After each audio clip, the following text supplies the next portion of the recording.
Hello and welcome, children. Today we will be doing the fifth poem of your book Honeycomb, that is Chivi, written by Michael Rosen. So before we start the poem, let's have some introduction. Let's have some knowledge about Michael Rosen, that who he is. Michael Rosen, you can see in the picture. This is his recent picture which I have bought for you.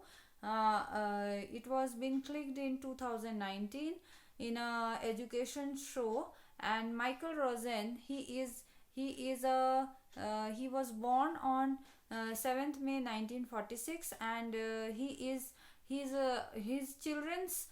English children's author, and he is also known for children, that he was a TV presenter as well as a political columnist, and he's more known as he has served as children's laureate from June 2007 to June 2009, and he is still alive, children, and he has written around 140 books. So let's start.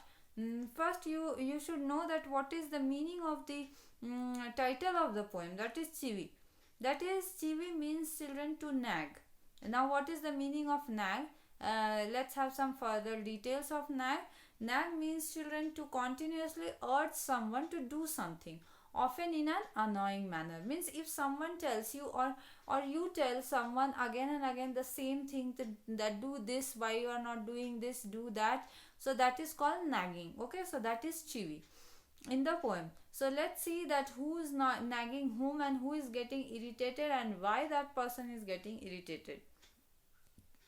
The poem Chivi deals with the feelings of the poet like other small kids. So of course this poem is about a child like you. The poet is the main character is like you, of your age, and he is getting annoyed, okay, by the instructions and directions by his parents. Small children feel annoyed by the elders who always instruct them to do or not to do. That is very important, children, that you don't know whether what should you do or what you shouldn't do. Why? Because your elders keep on asking you many things, okay. They keep on telling you about various things to do in life, so that makes your life very boring, isn't it? Because you have got no freedom to do anything on your own. Every time the parents instruct you, so that becomes a big problem for any child. So here we go on stanza number 1. He says, grow up, say things like, speak up, don't talk with your mouth full, don't stare, don't point, don't pick your nose. So this is being told by the elders. So this is what is the first line. We have to concentrate on this, children, that grown-ups say this, okay. Means your elders are saying this. What they are saying, let's check. Your elders are telling you to speak up. Then say, when you are speaking, so they are saying that why you are speaking up with your mouth full, so that is a problem. Then they are saying that why you are staring, don't stare, don't point on someone, and don't pick your nose. So these instructions are continuously being given to you by your elders, or we can say by your parents. So here we go.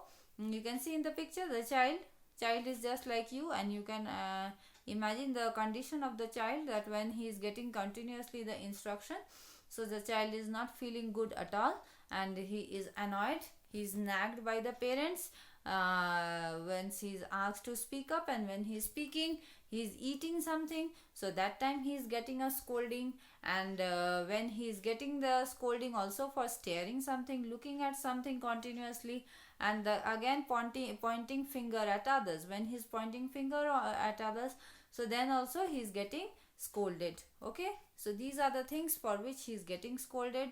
Now he is enjoying picking up his nose, so there also he is getting the scolding by his parents. So that we have to understand, children, that the first stanza tells the problems of a child. Now in the second stanza, he says, sit up, say please, less noise, shut the door behind you, Don't drag your feet. Haven't you got a hanky? Take your hands out of your pocket. So these are the instructions once again given by your elders. So when he's sitting, uh, maybe when while studying he is haunching, so that time he is getting scolding from his parents. And sometimes suppose he is asking for something, you can see in the picture that mother is holding some fruit, so the child is asking for the fruit, so he's asking. So then also it has been told that why you are not saying, why you are not requesting with the word please. So for that also he is getting a scolding. While having fun with his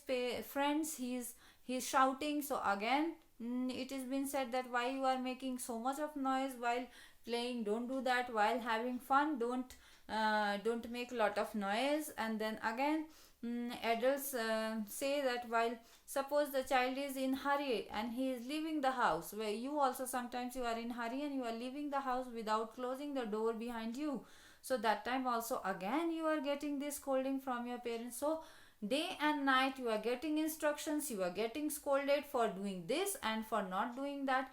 Means there is a catalog of do's and don'ts which are being regularly told to you by your parents, so which makes you annoyed, which makes feel the child irritated.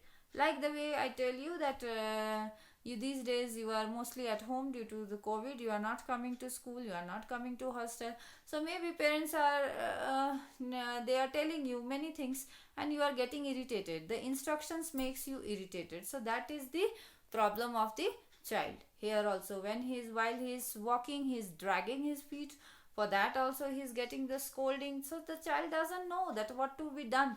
And while sneezing, he is not keeping the hanky on his nose, not actually he is covering his nose. So again he is getting scolded. These days, maybe due to covid, we are more conscious about the cold and cough, so more precautions we have to take, children. So the child is not liking all these kind of instruction which he is getting. While standing, he is putting his hand inside the pocket, you can see in the picture. So he is getting again scolded by his father or his elder, that why you are putting your pocket hand in the pocket. So this is the description for the second stanza, children. Thank you.